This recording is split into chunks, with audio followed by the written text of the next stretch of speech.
ایران صرف ایک ملک کا نام نہیں بلکہ یہ ایک ایسی سرزمین ہے جس نے دنیا کو علم، فن، تہذیب اور طاقت کا وہ پیغام دیا جسے صدیوں تک دنیا یاد رکھے گی۔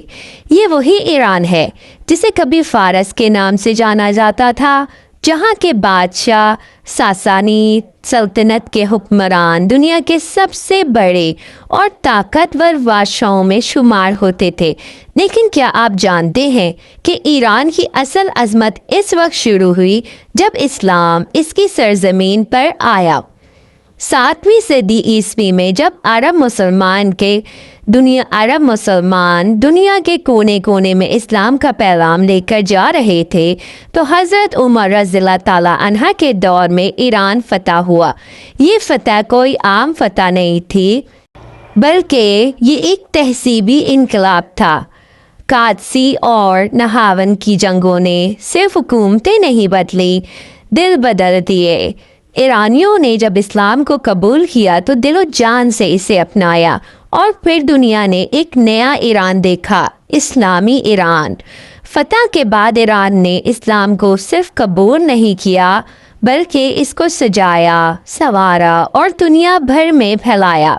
کیا آپ جانتے ہیں کہ بہت سے عظیم مسلمان علماء جیسے امام غزالی، شیخ صدوق، شیخ کلینی، ابن سینا، فارابی، رومی، یہ سب یا تو ایران سے تعلق رکھتے تھے یا فارسی تہذیب سے جڑے ہوئے تھے۔ ایران نے علم، فلسفہ، طب، فلکیات اور شاعری میں ایسے موتی پیدا کیے جن کا آج بھی مغرب قائل ہے۔ صدیوں تک فارسی زبان اسلامی خلافتوں کی سرکاری اور علمی زبان رہی۔ برصغیر کے بادشاہ، علماء اور مشائخ سب فارسی میں لکھتے اور بولتے تھے۔ حضرت علی ہجویری المعروف، داتا گنج بخش رحمۃ اللہ علیہ اور حضرت خواجہ نظام الدین اولیاء سب نے فارسی زبان کو اپنایا۔ ایران نے اسلام کو صرف اپنایا نہیں، اس کو فنکارانہ انداز میں پیش کیا۔ پھر آیا ایک نیا دور، صفوی سلطنت کا۔ یہ وہ وقت تھا جب ایران نے شیعہ مکتب فکر کو سرکاری طور پر اپنایا۔ اس تبدیلی نے ایران کو باقی مسلم دنیا سے مختلف بنا دیا، لیکن ایک بات واضح رہی، ایران نے اسلام سے اپنی محبت کم نہیں کی بلکہ اپنی عقیدت کو ایک نیا رنگ دیا۔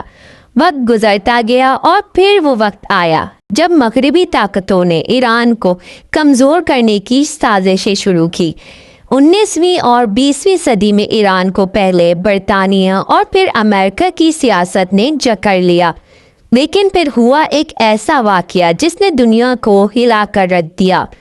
1979 میں ایران میں وہ ہوا جس کا کسی کو یقین نہ تھا، ایک ایسا اسلامی انقلاب۔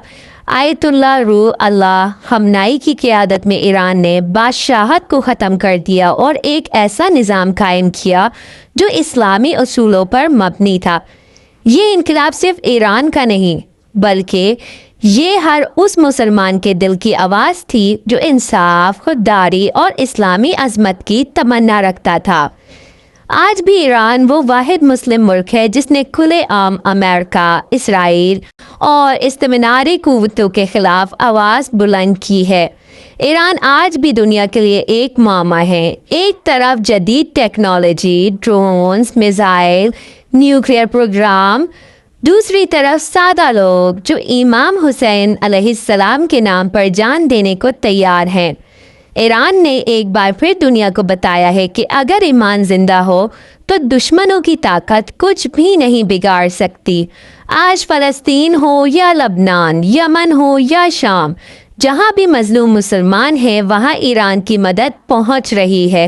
ہو سکتا ہے کہ ہر کوئی ایران کی پالیسیوں سے متفق نہ ہو، لیکن ایک بات طے ہے، ایران نے کبھی دشمنوں کے سامنے سر نہیں جھکایا۔